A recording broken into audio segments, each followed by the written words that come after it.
یعنی ہر 1000 شادیوں میں 6 طلاق ہوتی ہیں۔ میری غلطی ہے کہ میں نے ایک مولوی کی بیٹی سے شادی کر لی۔ کتنی بار تمہیں کہا ہے کہ بن سنور کے رہا کرو، پھر میں کسی دوسرے کو دیکھ لیتا ہوں۔ میرے شوہر کو بھی توفیق دے، وہ ہر وقت تیری نافرمانیوں میں لگے رہتے ہیں۔ یا اللہ، کیوں آپ مجھے اور میرے بچوں کو حرام کھلاتے ہیں؟ اگر ابھی انجوائے نہیں کرو گی تو مرنے کے بعد تم بہت پچھتاؤ گے۔ لیکن اگر عورت کو مرد میں کوئی دلچسپی نہ رہے تو آسانی سے طلاق نہیں لے سکتی۔ ایسا کیوں ہے؟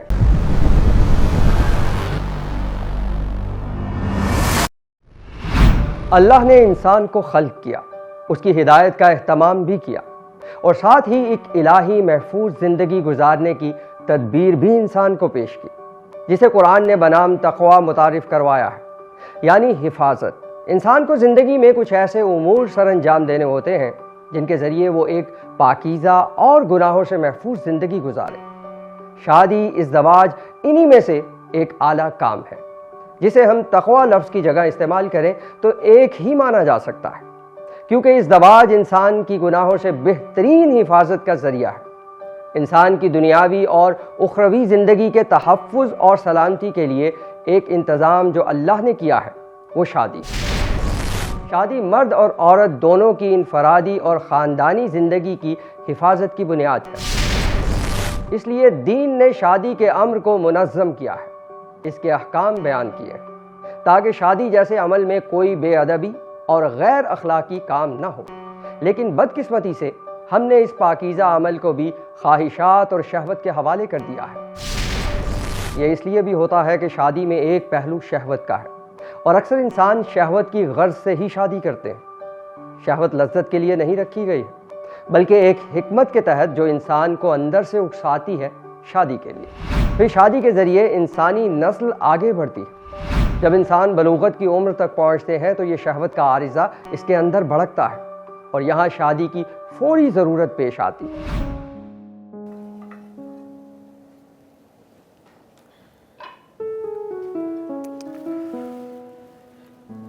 بیگم، میں سوچ رہا ہوں کہ 1 مہینے کے بعد رخسار کی شادی ہو جائے گی تو گھر کے کام کاج کا کیا بنے گا؟ بھئی تمہاری طبیعت تو پہلے ٹھیک نہیں رہتی، یہ تو ہے۔ تو ایسا کرتے ہیں کہ کوئی فل ٹائم کام والی رکھ لیتے ہیں۔ پتہ ہے نا کہ میری طبیعت پہلے ہی بہت خراب رہتی ہے، اور بڑھاپا بھی ہے، اور اوپر سے یہ جوڑوں کا درد۔ میں تو کہتی ہوں عمران کی شادی کر لیتے ہیں۔ ارے بھائی، ابھی تو صرف 30 سال کا ہوا ہے، اتنی جلدی بھی کیا ہے؟ تم ایسا کرو کہ فی الحال تم کوئی کام والی رکھ لو۔ نوکرانی پہ خرچ کیوں کرے؟ بہو آئے گی تو وہی سارا گھر سنبھال لے گی۔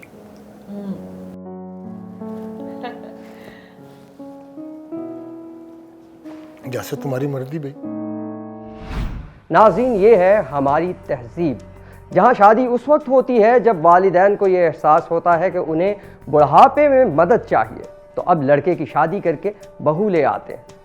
شادی اس وقت ہونی چاہیے جب بچے جوان ہو جائیں، اور اب شادی ان کی وہ ضرورت ہے جس سے وہ خود کو گناہوں سے بچائے اور اپنے ایمان کی حفاظت کر سکے۔ پاکیزہ اور محفوظ زندگی گزارنے کے لیے جب مرد شادی کی عمر کو پہنچے تو فوری اس کی شادی کا اہتمام کریں۔ جو شریک حیات آپ لا رہے ہیں وہ لڑکے اور گھر والوں دونوں کو تحفظ دیں، یعنی ان کے کردار کا جائزہ لے۔ اس لیے لازمی ہے کہ اب دونوں کو ساری زندگی ایک ساتھ گزارنی ہے۔ لیکن ایسا بھی ہوتا ہے کہ شادی کے رشتے میں ایک فرد مالی، اخلاقی، جسمانی طور پر انفٹ نکل آئے اور رشتہ آگے بڑھنا ناممکن ہو جاتا ہے۔ تو اب اس مسئلے کے حل کے لیے بھی اللہ تعالیٰ نے ایک محفوظ اہتمام کیا ہے، اور وہ ہے طلاق۔ طلاق ایک انتہا، یعنی آخری حد پر شادی شدہ زندگی میں ہو رہے مسائل کا حل ہے۔ لیکن آج کے دور میں طلاق بڑھتی جا رہی ہے، جس کی کئی وجوہات ہیں۔ ایک تو خود انسان کا کردار اور رجحانات جو اس کے اندر ہیں، لیکن کچھ بہت اہم اسباب انسان کے باہر معاشرے میں جو اس کے اندر کی قباحتوں کو بھڑکا دیتے ہیں۔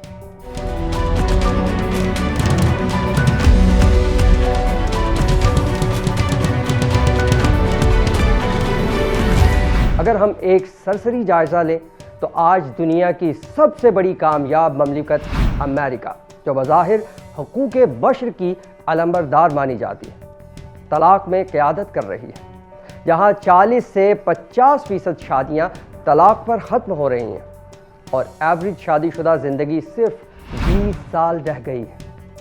اس طرح برطانیہ میں بھی 42% طلاق ہے۔ سارے جہاں میں 5% طلاق ہر سال بڑھتی جا رہی ہے۔ یہ ریٹ مغربی دنیا میں کچھ کم ہوتا بھی نظر اس لیے آتا ہے کہ اب وہاں شادی کی تہذیب ہی ختم ہو رہی ہے، جس کی اہم وجہ دین سے دوری ہے۔ شادی دین کا بتایا ہوا راستہ ہے، لیکن مغرب میں اب لوگوں نے متبادل راستے ڈھونڈ لیے ہیں، جیسے ناجائز تعلقات کے ساتھ رہنا، ہر چند عرصے کے بعد پارٹنر تبدیل کرنا، اور سب سے بڑھ کر ہم جنس پرستی کی طرف بڑھتا رجحان۔ اگر ہم ایک مذہبی مسلمانوں کے ملک پاکستان کی بات کریں تو یہاں شادی کا ریٹ 46% ہے، یعنی 25 سال سے زیادہ عمر کی عورتوں میں 86% شادی شدہ عورتیں ہیں، اور ڈیورس ریٹ 6% ہے۔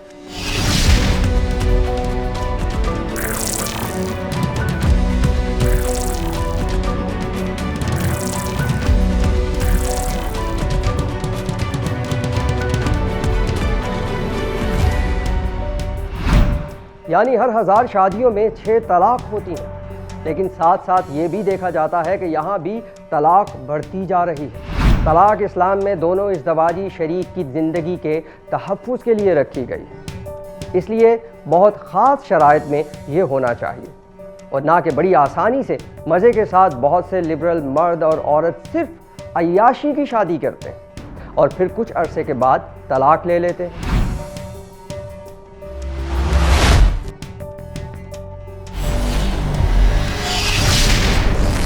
سرمایہ داری لبرل دنیا میں یہ عام ہے، جہاں ثروت مند سیلیبریٹیز شادی کرتے ہیں، پھر طلاق، پھر شادی، پھر طلاق، اور یہ سب وہ بڑے مزے لے کر رہے ہوتے ہیں۔ اللہ نے انسان کو کھیل تماشے کے لیے نہیں پیدا کیا، انسان کی زندگی کا ایک مقصد ہے، اور اس مقصد کے حصول میں شادی ایک بنیادی کردار ادا کرتی ہے۔ لیکن اگر یہی شادی کا رشتہ دونوں شریک حیات کو غیر محفوظ کرنے کا باعث بن جائے تو یہاں طلاق کا آپشن بھی رکھا گیا ہے۔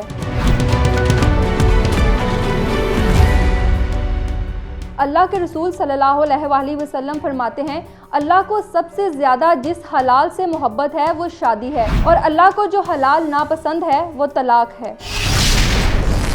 اب سوال یہ پیدا ہوتا ہے کہ اگر طلاق ناپسندیدہ عمل ہے تو کیوں جائز ہے؟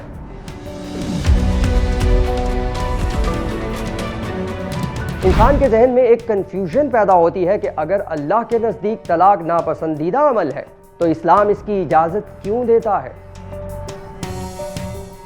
ہم اپنے ذہن میں یہ بنیادی نقطہ رکھیں کہ شادی انسان کو روحانی سائیکولوجیکل زندگی کے تحفظ کے لیے ہے، جس میں دونوں شریک کو نفسانی سکون ملنا چاہیے، لیکن اگر شادی خود انسان کی زندگی کو غیر محفوظ کر رہی ہو تو یہاں طلاق جائز ہے، بلکہ واجب بھی ہو سکتی۔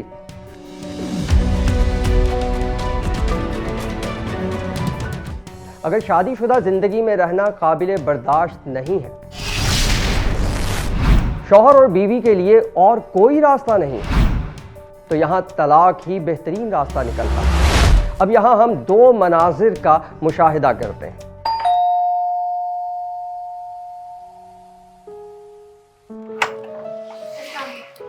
وعلیکم السلام۔